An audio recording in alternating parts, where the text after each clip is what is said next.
Bonjour, Madame, Monsieur, ravi de vous retrouver dans cette édition de journal Vie des partis politiques au Bénin. La Commission électorale nationale autonome Sénat entame dès la semaine prochaine une tournée de suivi et de contrôle des partis politiques du Bénin. Vous aurez le compte rendu de Clémence Tonoucoin.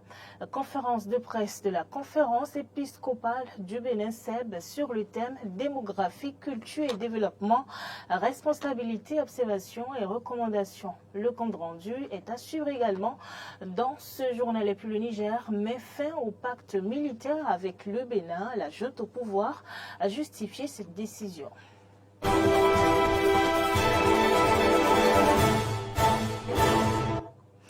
Merci, Madame, Monsieur, de toujours nous renouveler votre confiance pour vous informer.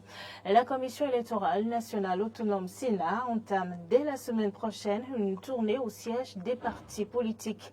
L'annonce a été faite hier par le président de l'institution au cours d'une rencontre avec les représentants des partis politiques. Le compte rendu.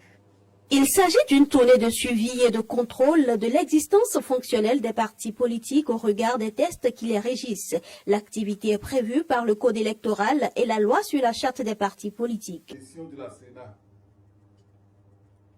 qu'elle a en partage avec la direction des partis politiques du ministère de l'Intérieur, est de s'assurer que les partis politiques respectent les engagements qu'ils ont pris en se constituant. Les équipes de la Sénat et de la direction des partis politiques et des affaires électorales vont se rendre dans les sièges nationaux des partis politiques, puis dans les sièges départementaux. La mission vise à s'assurer du bon fonctionnement des partis politiques et du respect de la loi sur le financement public des partis politiques. Dans ce cadre, la Sénat a mis en place une plateforme informatique en vue de la constitution d'une base de données de suivi et de contrôle de conformité de l'existence fonctionnelle des partis politiques au Bénin. Cette plateforme dispose, entre autres, d'un module qui sera utilisé lors de cette mission pour l'administration en ligne des questionnaires aux partis politiques. Essentiellement, 3 formulaires de collecte en ligne seront utilisés. Je voudrais ici vous prier de vous rendre disponible, comme par le passé, pour leur faciliter l'exécution de cette mission qui revêt une importante capitale pour toutes les parties prenantes au processus électoral. Si pour les partis de la mouvance, la nouvelle est bien accueillie, ce n'est pas le cas pour ceux de l'opposition. C'est son devoir de le faire. Je crois que c'est très très important et je voudrais ici féliciter la Sénat pour cette initiative.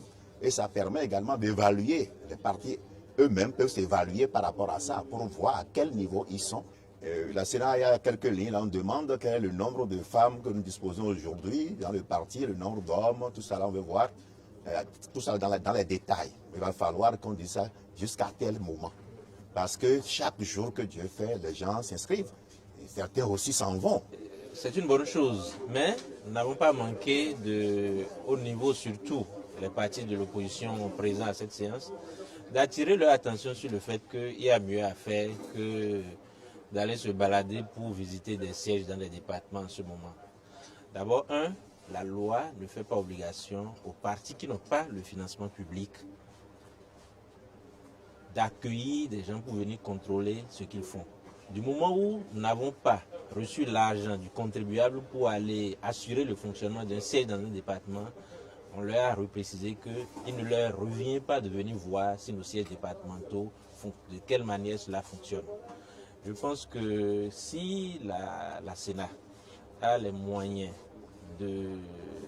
d'aller exécuter des missions, je ne vais pas dire de balade, de visite des sièges, de nos sièges au niveau des départements, il ferait mieux de réorienter ces moyens-là pour le mieux-être de nos populations à d'autres fins.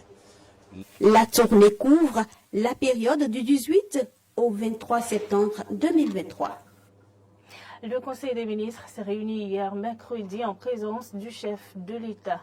Plusieurs décisions en matière de gouvernance, de santé et de justice ont été prises. Je vous invite à suivre un extrait du compte du secrétaire général adjoint et porte-parole du gouvernement, Wilfried Léandre Roumbouidji, qui aborde ici les mesures normatives, les communications importantes et les nominations clés qui façonnent l'avenir du pays. Au chapitre des mesures normatives, en point 1, revalorisation des pensions et des rentes servies aux assurés de la Caisse nationale de sécurité sociale, CNSS. La revalorisation des salaires des fonctionnaires de l'État, décidée par le gouvernement pour compter de décembre 2022 a, de facto, induit celle des pensions des retraités relevant du Fonds national des retraites du Bénin. Une telle dynamique appelle nécessairement des mesures en faveur des pensionnés et rentiers du régime général de sécurité sociale géré par la CNSS, surtout que les pensions de ceux-ci, contrairement à ceux régis par le Fonds national des retraites, n'ont pas connu de revalorisation. Il est à souligner que ces augmentations prennent effet rétroactivement pour compter du 1er janvier 2023. Le gouvernement saisit cette occasion pour exhorter à nouveau les employeurs du secteur privé qui ne l'ont pas encore fait à procéder à l'augmentation des salaires de leurs travailleurs dans le cadre du dialogue social interne à l'entreprise. En point 2, réglementation de l'affichage publicitaire dans les communes du Grand Nokoué. Les affiches publicitaires, omniprésentes dans les rues de nos communes, sont apposées de manière anarchique et illégale, de sorte qu'elles envahissent toutes les grandes artères de nos villes, en particulier celle du Grand Nokoué, occasionnant ainsi des nuisances qui affectent l'environnement. Le présent décret a donc pour objet de prévenir la dégradation de la qualité paysagère et environnementale des axes urbains des villes du Grand Nokoué. Sa mise en œuvre contribuera à la protection de l'environnement et de la santé. Aussi, prescrit-il que les affiches publicitaires sont formellement interdites sur les monuments, les mâts de lampadaires servant à l'éclairage public, les poteaux électriques et de télécommunications, les équipements publics concernant la circulation routière, maritime, fluviale ou aérienne, tous autres supports non agréés. En conséquence, tout auteur de pollution visuelle, avant l'entrée en vigueur du présent décret, dispose d'un délai de 3 mois à compter de la date de sa publication pour se conformer à ces dispositions. Au chapitre des communications, mise en place d'un pôle d'excellence en otorhinolaryngologie ORL, ainsi que pour le renforcement de la formation et de la recherche en cardiologie conventionnelle au Bénin. Voilà, plusieurs nominations ont été prononcées au cours du dit Conseil des ministres à la Cour constitutionnelle, au ministère de la Justice et de la Législation, au ministère de l'Intérieur et de la Sécurité publique, au ministère du Cadre de vie et des Transports, en charge du développement durable. La conférence épiscopale du Bénin, à travers l'Observatoire chrétien catholique de la gouvernance, a donné mardi au siège de l'institution à Cotonou une conférence de presse sur le thème démographie, culture et développement, responsabilité, observation et recommandations. C'est un prélude aux assises nationales sur la croissance démographique et le développement annoncé par le gouvernement pour se tenir au cours de ce mois de septembre. Les analyses, observations, recommandations et propositions de l'Église catholique au sujet des prochaines assises nationales sur la croissance démographique et le développement ont été rendues publiques sous forme de mémorandum. Dans son mot introductif, Monseigneur François Yonrossou, président de la commission épiscopale pour les laïcs et la famille, a souligné que le but de cette sortie médiatique est de faire connaître l'essentiel des réflexions menées sur le sujet. Ce faisant, l'Église voudrait contribuer au débat. Premier objectif, apporter une contribution. Deuxième objectif, une contribution qui part des analyses et qui prenne en compte les réalités sociales et culturelles de chez nous. Et notre troisième objectif, donc, c'était alors, dans une démarche d'écoute, de faire des analyses critiques, constructives, pour voir ce qu'il faut recueillir, des débats menés ici et là, les analysant aboutir à une réinterprétation, une réappropriation des apports des uns et des autres, pour voir en quel sens nous pouvons, comme citoyens et surtout comme membres de l'Église, offrir au terme de notre démarche des résultats qui assument à la fois les requêtes du gouvernement, les travaux menés ailleurs, les besoins de notre pays et surtout qui assument pour accueillir la lumière de l'Évangile. Parce que Dieu, dans notre foi et dans toute la religion, est parole qui vient éclairer celle des hommes. Pour le professeur Raphaël Yebou, secrétaire du comité scientifique de l'Observatoire, trouver des solutions aux problèmes de démographie et de développement relève de responsabilités nationales auxquelles nul ne devrait être indifférent. Nous avons un objectif commun à atteindre aux assises nationales annoncées sur démographie et développement.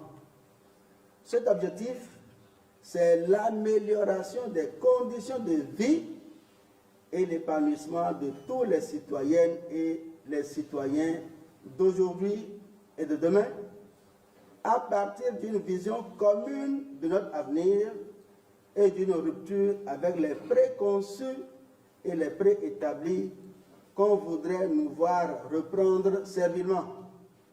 Le document propose une douzaine de recommandations. En voici quelques-unes. Que l'on établisse le lien non pas entre la démographie et le développement, mais entre culture, démographie et développement.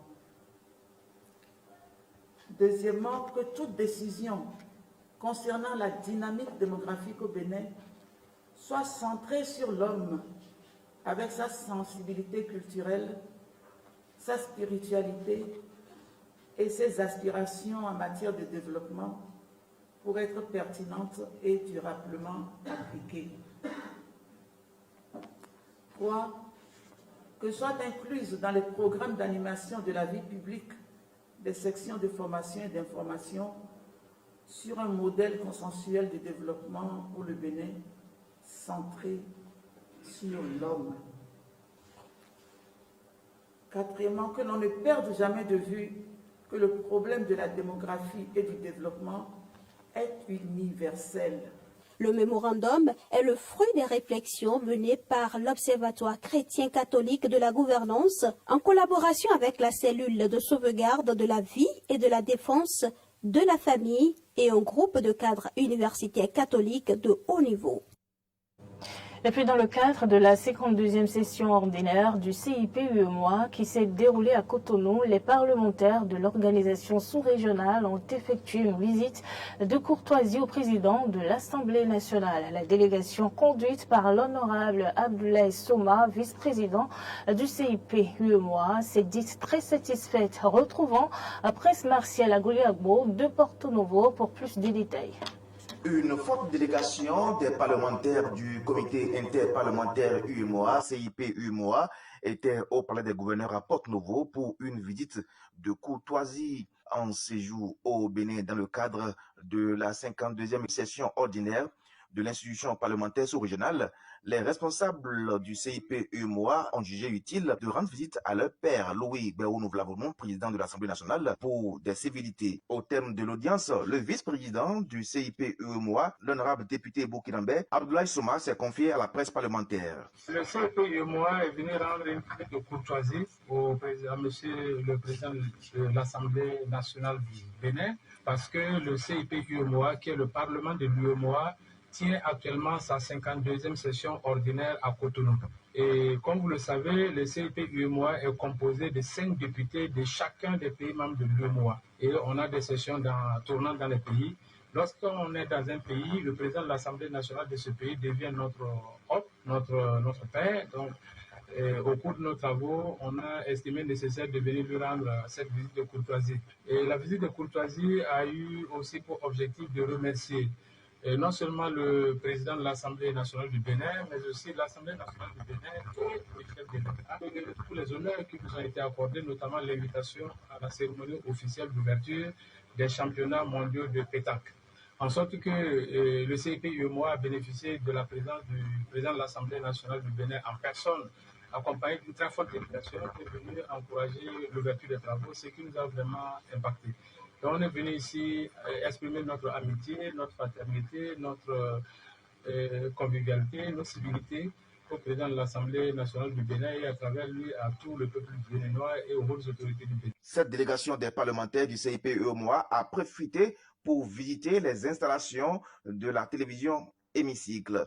Au thème de cette visite, Abdoulaye Soma donne ses impressions. Le président a véritablement manifesté l'hospitalité que nous reconnaissons à la terre béninoise, en sorte qu'au cours de la visite, nous avons partagé un repas ensemble et après, il nous a fait découvrir les innovations qu'il a pu impulser au Parlement du Bénin, notamment en plus de la radio qui existait déjà, la création de la télévision du Parlement.